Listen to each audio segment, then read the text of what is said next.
maybe you change it up in a month or two or three. You realize that the basics are not actually what you expect, or not actually what you need in class. So you've changed your props around a lot.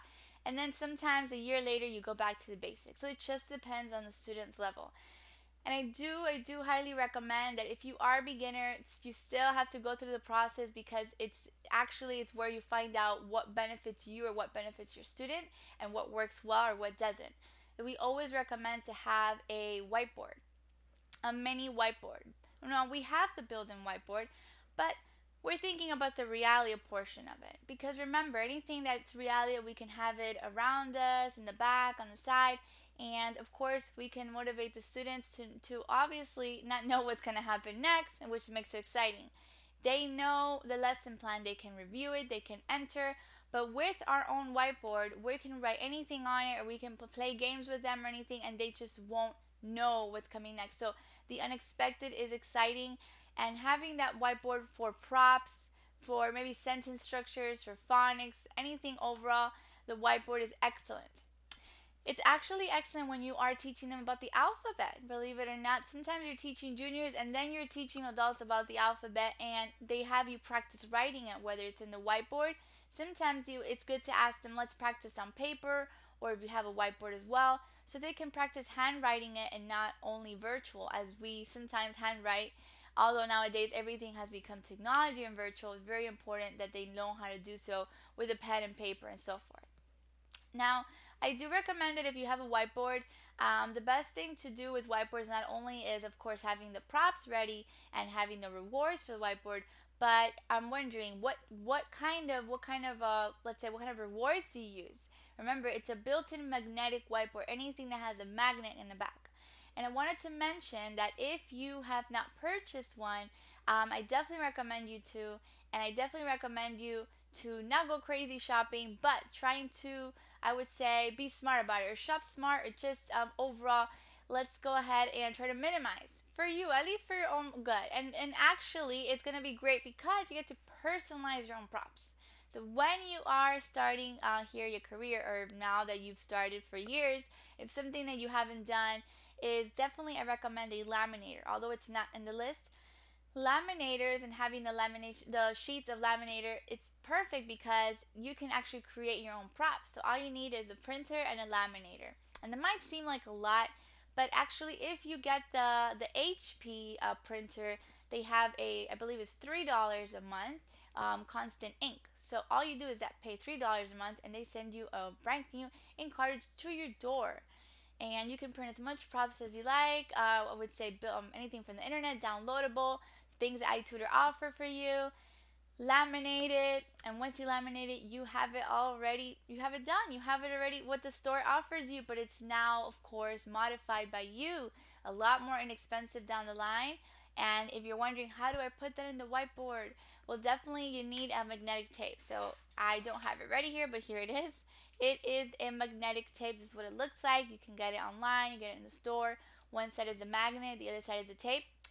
And this is really good for your fridge too. So if you're wondering how to put things on your fridge or what to do, this is excellent for it as well. Now you'll have a lot of pictures around the fridge. But yes, definitely I do recommend getting a magnetic tape and getting that built-in package, because it's gonna go far out. It's gonna be great, especially for students that are your regulars and you're modifying. Another thing I wanted to mention, as someone already said earlier, is puppets and how important it is, because when they don't want to see us or talk to us, or when we scare them, whatever the case is, the puppet cannot scare the student. So sometimes it doesn't have to be the reality of puppets, but sometimes it could actually be via Manicam. So if you have not heard of Manicam, or ever downloaded Manicam, or just the word itself, you have no clue what it is. It's actually a built-in webcam in your computer, whether you have an HP, whether you have, I would say, just Windows, whether you have a Mac, anything overall. Manicam, you can just download it, just a downloadable, and then from your either external webcam or built-in webcam, it's another screen that now you're able to add on effects, kind of like the movie. So you're able to add on background, borders, different faces in case if you want to be a puppet. So that's kind of what it looks like. That's what it does. This is the from Oxford University Press, or anything else overall. ManyCam has borders. You can input videos, import from YouTube. You can change your voice. You can write on the screen. There's just so much things you can do with ManyCam. I mean, that's something we do recommend you having. And will ManyCam affect the speed of internet or lagging a video? Well, actually, ManyCam might, and it's not that it's ManyCam. It could be the conjunction together of your computer and ManyCam. So make sure that your computer is actually up to, I would say, up to speed, or it's new, or it's capable of holding it. Because if not, definitely there will be a lag, but not just because you have props, but it would be a lag if you have chroma key. So this is where I was going to head to. ManyCam has a possibility to change the actual background. So if you are now in the process of, you just put a backdrop, you printed it out, something really quick for your first class, but you don't want to buy the actual backdrop yet, you want to display it virtually, ManyCam gives you the option. As long as you have green paper or green cloth or anything around back of your green wall, you're able to display the actual backdrop, and not just the backdrop, anything you want to be on the beach or in Disney World or in Vegas or in France or in Paris, you can display it through ManyCam. It's all virtual, chroma key, and chroma key will lag your computer if it's not up to date, strong, and if it's not new, or the capacity. So if your computer is in good standing, it should not lag at all. But that's what ManyCam does, and it's great for photo shoots as well. So I do recommend that as well. And I did want to mention flashcards, the importance of having flashcards, at least for beginners. I always say have them nearby you, whether you're a newbie or a senior, because you just don't know when you might need it. Sometimes, yes, we can browse images in the platform, we can upload them, but remember, keep in mind, if you are teaching in the old TutorMe platform, you definitely are browsing images and they're so tiny. So the student can't see it as well, and you can't expand it as you would in TutorMe Plus. It's very important to have the props, the actual flashcards of, I would always suggest, fruits, numbers, alphabets, shapes, and animals are very, very popular. Sometimes even days of the week or months. But I do recommend it because when you are in TutorMe, which if you are teaching Story Try or Story Presso or Story classes from the Let's Go Discovery unit, you will find out that it is in the older platform for now, and when you upload pictures, they're very tiny, hard to see, distinguish. So the actual flashcards will be a better choice in those classes for you.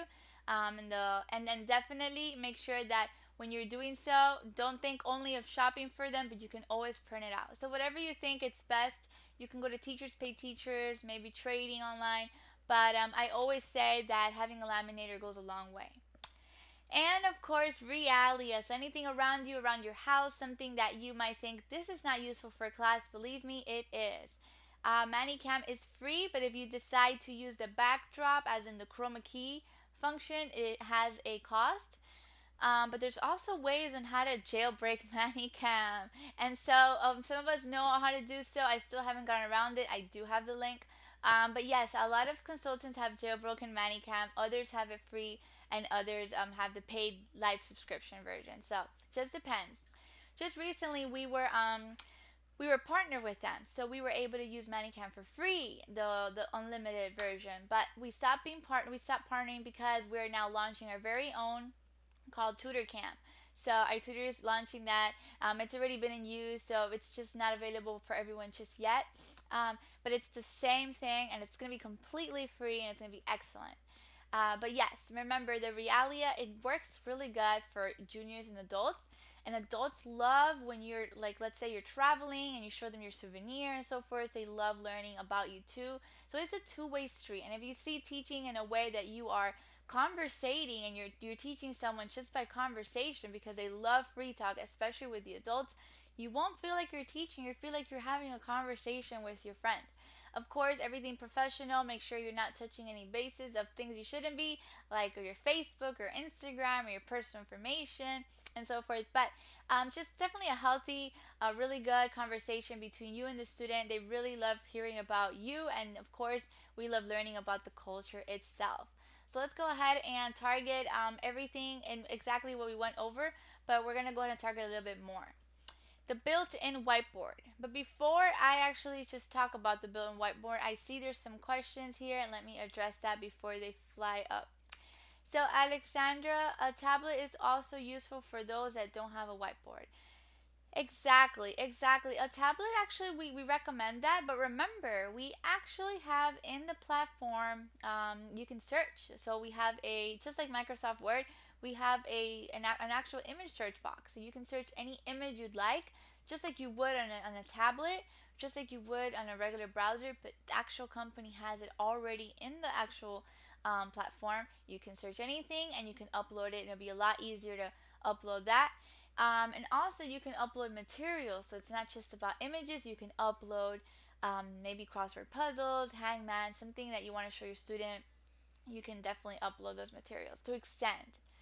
Brian, off subject, but may you tell me where to get your background? How much was it?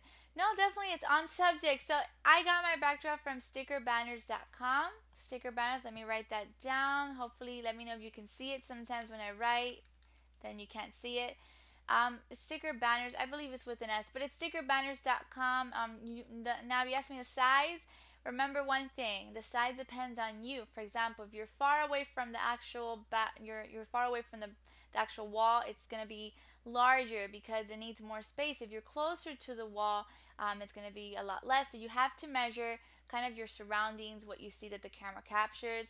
We try to tell all consultants. I know when it's new, it's a little bit hard, but down the line, try to make sure that you're covering all squares. And if for some reason you cannot cover your screen in full, I always suggest to actually put a border. So a border will really crop out maybe if you did not cover everything. And it's just temporarily. Of course, you can't use that for adults. But if you're using borders, you're using Manicam. With Manicam, you can do that. It's gonna really help shrink and not seeing those extra white spaces. So the cost of it, of course, is the size that you get. And of course, remember you can try Vistaprint anywhere, your local office stores, online as well. I remember one of my recruits said she got it off Walmart, I believe. So she ordered online. But they I tell you what fabric do you like. They have the roll up, roll down, the vinyl. So it just depends on what you're looking for. It, of course, the different fabric and the different depending on what's more, what's less. I do have mine hanged by, I believe it's two poles, because I got the actual package of the lighting system aside. And so when I got Manicam, before I got the backdrop, I just had the green screen with the poles, and I took the green screen off, and I then went ahead and make sure that the backdrop had the actual pocket so it can go straight to the pole. But remember, it doesn't have to be that way. It's what's convenient for you. If you're a frequent traveler, you need something that rolls up, rolls down, or cloth that's maybe better. It all depends on your circumstances and where you teach as well, and how much space and so forth. So all of that is very important to keep in mind. And is there a charge for Manicam? Any clues to when TutorCam will be available? It's already actually available, but not for everyone. Right now, it's not available for Mac users. Unfortunately, I have not used it. It was given to me to start using it, but I don't have Windows. So it's right now for Windows, and it's not just for everyone. Some of the reps are testing it out still. So it's still in trial and error mode, but it has been used in class already. And so far, I've heard really great news about it. And yeah, that's about it. I think those are the questions. Any other questions? You're very welcome. So let's go ahead and talk about the built-in rewards and the built-in everything that we have basically with the whiteboard itself. Our platform is changing every day. Every day we have someone taking a look at how to better it, maybe what teachers suggest, how to better maybe the platform, the colors, what can we do to make it more livelier, more animated, and easier for us to teach overall. Right now, what we have is really good at the moment. Of course, we're still working on the platform for future use, but at the moment, TutorMe and TutorMe Plus, which is our two platforms. TutorMe is the one that I'm in right now. You will be teaching usually adults most of the time in TutorMe. Special sessions are in TutorMe, and definitely you'll be teaching story try, story presso classes in TutorMe. TutorMe Plus is definitely, it launched last year in July, and it's great because the actual quality, the tech issues of the class, definitely it's almost like it's not there. Usually a lot happens with TutorMe. The video, they can see us better, we can see them better, we can expand ourselves or shrink our video. We can definitely upload images and we can expand it. Everything looks just so much better. Of course, it's a newer version, and there's a lot more colors and a lot more going on with the Tutor Me Plus, a lot easier to use too. And we do recommend that when you are writing, it's something I wanted to mention, when you are trying to catch your students' attention, remember one thing, because it's hard at first to juggle online teaching, and it does take time if you are completely new, as in when you're speaking, maybe reading notes, or maybe listening to the student, looking at the student or not, and then juggling, because we do a lot of multitasking with trying to write what we say as we're staring at the student. There's a lot. Um, but I do suggest when you are typing on the whiteboard, make sure that you are using colors, colors, colors, because we tend to type in red. We always suggest not to. Don't type in just one regular color. Don't highlight in one color, and then make sure you're typing your notes organized. So I always suggest if you are going to be writing a lot of notes, which usually adults love that the most. For the juniors, make sure to keep it short and simple, but very colorful. For the adults, they love writing on the board. Sometimes they don't catch on what we say, so they like either taking a screenshot or just looking over the notes. Make sure that you're organized. If you're writing vocab, if you're setting examples, and for the children, make sure that you're using all highlighters, you're using underline, you're using pointers, and that you are changing the colors depending on the picture. So that's something very important, and this is something that iTutorGroup wants you to do, and they train you to do, especially in the demo mocks. That's something that they look at a lot, and the quality of teaching. So we don't just want to write in red everything, because usually, as you know, red is for mistakes. So we try to write in a different color, and we try to make it vibrant for the student. Now, I did want to mention, aside from that, is using your stickers. These platforms, we have to take use of it, everything it has for us. Maybe some of us are really, I would say some of us use those stickers a lot, others don't. But the more you use, I've come to notice that the more you've used at iTutorGroup, the more props, the ultimate better reward you'll get. For example, we all shoot for those tens. We all want the tens. The nines make a big difference, although it's not bad.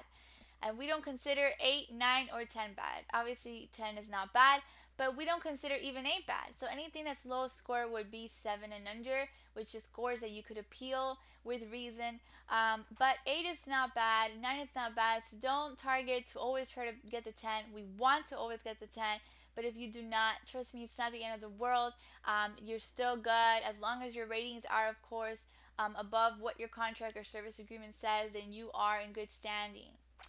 Usually, no ratings or ratings under 9.0 are not good, are set up for retrain, but iTutorGroup is so awesome that they give you a second chance. So they will always give consultants that are struggling with one thing or another due to ratings and getting used to the system to retrain, which that's a blessing, and giving you that second opportunity to sharpen your skills, take training, and come back stronger. Now, it's happened to the best of us. And I do want to mention that using the most rewards possible will ultimately mean the best class. Will ultimately mean that you'll have the best class.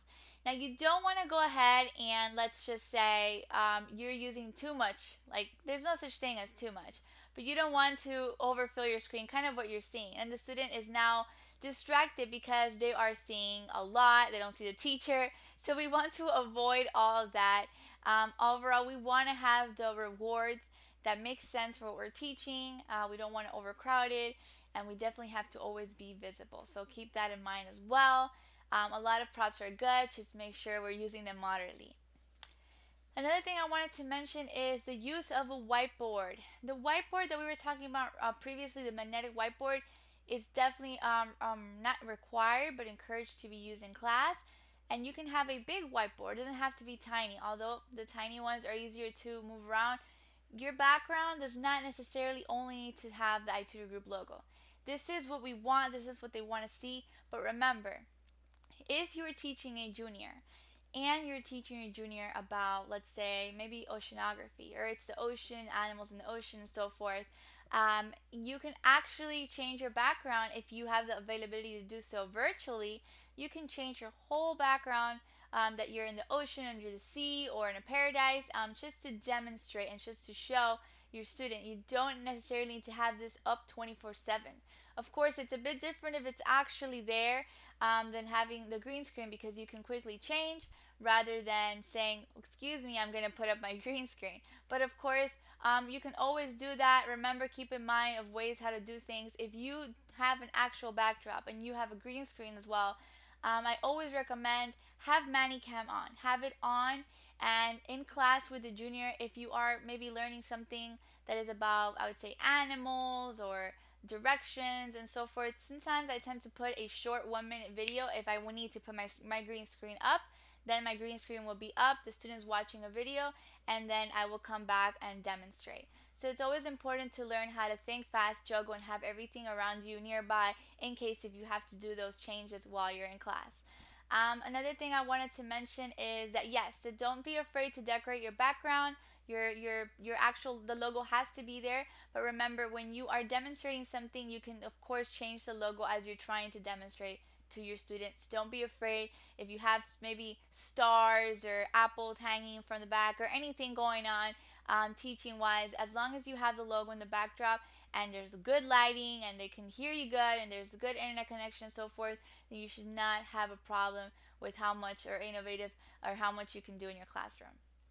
Now remember, this classroom is yours. Every class and every student, those 25, 45 minutes, you are in charge 100%. So they want you there to teach the student the lesson, and they want you there to see everyone is different. Of course, our creativity, our experiences, the way we teach, and of course our props, the way we are, and that's why everyone's so special and so different. So don't worry about having to be like one rep or the other consultant, or everyone is completely different, and we want everyone to have their own things going on and not have to worry about maybe I would say basic rules of what you should or should not do.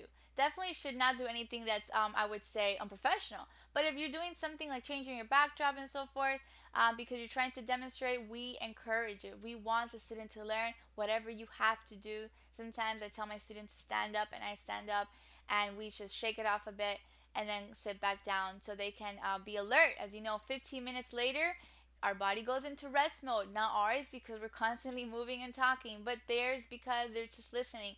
So it's very important to keep them interacted and definitely active. When you are using your puppets, remember the form of puppets. If you're not 100%, as you know, not all of us are very, I would say, bubbly and so forth in class, especially males. But when you are using your puppets, we are now a secondary person. We have a different voice, a different name, a different personality. So as you're teaching online, you realize you have different personalities overall. Your puppets have their own names. And when you are using that, usually that works best for the little ones that still believe that's true. Remember, always check something out, which is the age and the level. Together, we cannot just specialize that puppets are only for beginners, because maybe some beginners are 18-year-olds or 17-year-olds or 15-year-olds, and definitely are not just for beginners. Puppets are definitely for the for the younger students, whether they're advanced, even advanced. Just definitely, it's an age thing, not just a level. So, I want to keep that in mind as well. And if you encounter a level in class that the student should not be in, or incorrect level, please let the company know. Sometimes it happens that they're placed in incorrect levels, and it happens because when we assess them in the demo classes, which are our trial classes for new students, maybe they're having a bad day that day and they're actually more advanced, or they were having mom and dad telling them all the answers, and actually they're not even that advanced as we thought. So it's actually something that happens, and it's okay. So if you've noticed that your student is not in the correct level, when you're off probation, you have all the whole power to actually downgrade or upgrade them depending on what you believe. Now, I did want to go ahead and mention about flashcards, especially for those who are beginning teaching online and who have no idea about the teaching industry. Flashcards work really, really well. Just remember, we have to take it back to when we started, if we could possibly remember how reading begins. Reading begins, and I always say, sharpen your skill, take more courses. Don't only take training. Go on YouTube, read books, and sharpen your skills, because every day something new happens, and we always want to remember, for example, how to get these students to start reading. And reading is one of the most difficult things. As you know, that's definitely at the beginning stage, because we have to sound out the letters, blend the letters, repeat the letters, and then start reading a word to two to three. So it does take some time. Repeating is the first thing that they do, and they might not have a clue what they're saying, but they repeat it. For example, I can say Ching Chang Kuai Liu, which I know that means Happy Spring Festival in Mandarin, but I don't know what order that is and which one is happy. I mean, I would have to Google it again. But that's exactly what the students do. They hear it, they repeat it after you, but they're not understanding the order of the words, the order of the sentence, and what's what. So it's very important to keep in mind as we learn different languages how difficult it is, imagine, for the younger learners, and that their attention span sometimes not all of them are as focused as we'd like or as other students. So remember, when we are using flashcards, that is building their reading structure. That is definitely very important. There's visuals, there's a word, we're sounding out, we're repeating, we're giving them time to respond, and we're continuing to correct them and praising them even if they're right or wrong, but just giving that encouragement. If we enlarge our camera view, does the student's view the view of us grow larger? So actually the student is able to use a tool function as well. So the camera view merely is for us, but remember, the student does not see you enlarging the camera view or not, because they have their very own. But remember, they are able to enlarge theirs as well, or yours on their side. But the only thing that you share together is the whiteboard, and that's something that whatever you do on the whiteboard, the student sees as well. So that is something that it gives availability for the student to use or for the teacher to use for your end. But don't worry, it does not actually change the student. Now, if that's something that you'd like or you think that's good, especially for lower levels that do not know how to enlarge, that's definitely something that's possible near in the future. But remember, as long as they can see us, we're not the main focus here. They have to be able to see us, but they have to be able to see the lesson plan even better. And that is something that we want to draw them to. That's why we're tiny and the lesson plan is definitely 90% of the screen. You are welcome. We want to make sure that if you have Realia, you are taking full use of it. So if you're a mom and you have kids, you've already won this part because probably you already have stole your daughter's or son toys at some point. And yes, if not, definitely I can see you back in the toy store purchasing the toys. Realia is so important. Although we have Manicam, which is great for travelers, Realia is actually something that gets their attention. So it excites them. You can always let them know that at the end of the class, you're going to go into your magic hat or in your magic purse or in whatever the case is, a jar, and they're going to win something. And always encourage them. Although we don't need secondary rewards. We have stars, the clap button. We have the Oxford University Press mascot. It's always nice to have something from the very own teacher, as it's something special and not just the actual platform, but they're gonna remember you by those things that you use in the class, and that's what makes it special and that's what makes it exciting. And of course, have them choose you as their teacher. They could favor you. Doesn't mean that they'll have you for next class, but it means that most likely the chances are high that they will. And when you're using TPR, for those who are new, definitely remember TPR is something that with practice and time you will understand, you will learn, and it becomes accustomed to the point that you might be using it with your spouse, with your mom, in the grocery store, and you don't realize how you're actually just playing charades. And that is what TPR is all about, but there's a list of TPRs. There's a huge list of TPRs, but the basic ones, as you can see, are the ones in front of us, before us, which are good, the easiest one. When you're acting confused, there's a lot of ways of doing it. Acting confused, scratching your head. When you're asking them to look, you can use maybe a magnifying glass. You can point at the actual teddy bear, and so forth. Or I wanted to mention something that actually gets confused a lot. It's say and listen. When you ask the student to listen, you're actually just cupping your ears. You don't want them to say. So usually I see consultants saying, "Could you please say this? Can you please say this?" And we're cuffing our ears because we want to hear them. But remember, it's because we want them to hear us. Now, if you want them to speak and say, we point at our mouth. So sometimes TPR gets confused, and it's very important for all of us to be on the same level with TPR, because if, let's say, teacher Ann says, "Please say," but teacher Julie says, "Please say," the student might wonder, what is she asking me? I don't understand. I have two different ways of doing this. So make sure that we're all understanding the TPR and how to use it effectively on each classroom. And of course, I always say Mr. and Mrs. Potato are a really good way on, of course, showing the student anything in regards to their bodies, eyes, nose, ears, even using TPR. Could you please look? And then showing them the eyes of Mr. and Mrs. Potato.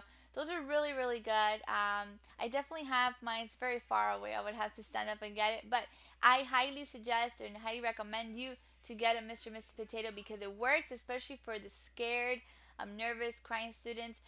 Just because it's a potato and it becomes an actual cartoon and they don't even realize it. So as you are doing these props and as you are acting in class and teaching at the same time, remember there's a lot of animation that goes into the class. So you cannot just say, okay, so this is Mr. Let's say this was Mr. Potato. This is Mr. Potato. That's his eyes, his ears, his mouth.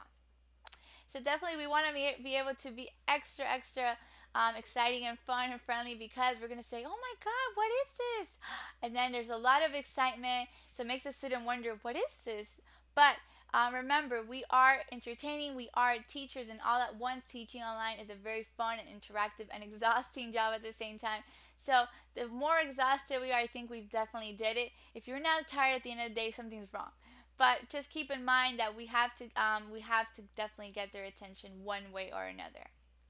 So I already did mention about the shy student and when to focus on. Now, regards to everything that I've talked about, what questions do you have regarding this lesson plan? Maybe something in general, an email that you have not been answered yet, maybe from the department, anything I can help you with? Where can we find videos we can upload for students to watch that are free to use? Where can we find videos we can upload for students? Oh, okay, in YouTube. So if you download ManyCam, you can just go to YouTube. I usually just type in, usually I do this a lot, hello and goodbye songs, depending on how much material the class. So I usually put hello song kids or goodbye song kids. And you can use them. Make sure that when you're uploading them from YouTube to ManyCam, that you do not display any commercials as you can get suspended for advertising commercials from YouTube. So make sure that the video is ready to just play the song, and when the song finishes you are hitting pause and going back to your screen so that way there's no ending advertisement. Now, how do you use that? Because if you have not used ManyCam, I will always direct you to the best of the best. Although I have a YouTube tutorial of how to use ManyCam, Joe Milne's YouTube tutorial shows you how to download ManyCam from the moment you download it to getting it in use completely. So he teaches you everything. He shares his screen with you, and I suggest you watch his tutorial. It's a full tutorial, and you're really going to benefit from it. What do you do if a child does not turn on the camera despite requesting? Exactly. We do not. I wouldn't say we do nothing, but we will if they do not. If they do not turn it on, definitely we do not insist because we cannot. Remember, it's not mandatory. So keep in mind that if the student does not want to turn on the camera, we continue to teach. So as long as we can hear them, we can teach them, and that is the policy with iTutorGroup. Remember, we never see our adults. And for some reason, I didn't know that when I started back in the day, and I started teaching adults, and I said, well, I have 3 adults here, and I don't see any of them. And there's not even a camera. All I see is names. And I realized I was so confused for 45 minutes that after I asked that question, they said, we never see our adults. So just keep in mind that we have to be able to hear them. That's where IT stands if we can't hear them. But seeing them is not mandatory. We could see the juniors, we cannot see the adults. And only some juniors like to be visible, surprisingly. But the more we encourage them, definitely if they're shy from the beginning, maybe not. But if we encourage them to do so, you might see your student halfway in the class turning on that camera. You're very welcome, Rebecca. So any questions? Any questions? Any other questions? Anything else you'd like to know? If you are new and still weeks here, I just want to point something out, kind of saving you hopefully. If you're teaching back to back, remember you can open up 2 screens at the same time. Every class becomes available 10 minutes prior start time, meaning that although our classes are usually 5 minutes apart, if you're teaching back to back, remember regular classes are available 5 minutes. So you can open up 2 classes as your current class is already on that 5-minute mark. You can already open the second class. You can just minimize it, close camera, mute yourself until you're done. That will buy you that 3-minute rule. You know, you have to enter before 3 minutes in order to be counted absent. And although you think you've made it in, you'll be switched and kicked back out, and you'll lose bonus, and you'll lose that pay of that class, and maybe get bad ratings, and the poor other standby teacher might get rated unfairly. So definitely just keep in mind that you are able to open up those two classes. Never ever find yourself late to the next one. Never find yourself rushing. And don't rush those feedbacks. Try to wait till the end of the actual class times that you teach, so you can deliver a really good quality feedback. And if you're finding yourself having trouble copying and pasting, for those doing a lot of students at once, definitely I suggest to download. I don't like the name of it, but that is the name of it. Don't FUCK with paste. It's an extension in Chrome. It lets you copy paste templates. So definitely never copy and paste word by word. Every student is individual. Their learning, their skills, their I would say their strength and weakness. You have to tailor that to them. But at least if you have kind of like a hello and goodbye part template, actually when you download the don't FUCK with paste, it would actually work really really well with your Chrome, and it would let you use your templates in class with iTutorGroup once you've enabled it. So I do recommend that, and I recommend blah blah comments for feedback templates. They're really good as well. It gives you just different idea on what to write and what to look forward to. There's a lot to learn here, but I'm so glad that you have made it to the very end. And if you have any other questions, I'll be happy to explain. I'll be here an extra minute or two for you. But if not, you're free to leave. You're free to go. The torture is over. I'm just kidding. You're free to go. And I want to just thank everyone personally for coming today. I wish you much success and a wonderful rest of your afternoon or evening with your friends or family. Thank you, everyone. Yes, ManyCam. You can try it outside of the class, Alexander. You download it to your computer. You don't need to use it in class. It actually pops up on the actual screen of yours. It's an extra screen. So you'll have ManyCam screen. You'll have to have two screens going at the same time, anyways. So you can use it, of course, outside of class. You're very welcome, Courtney. It's my pleasure. Thank you, everyone. And again, thank you for your time and have a wonderful rest of your morning, evening, or afternoon. Goodbye.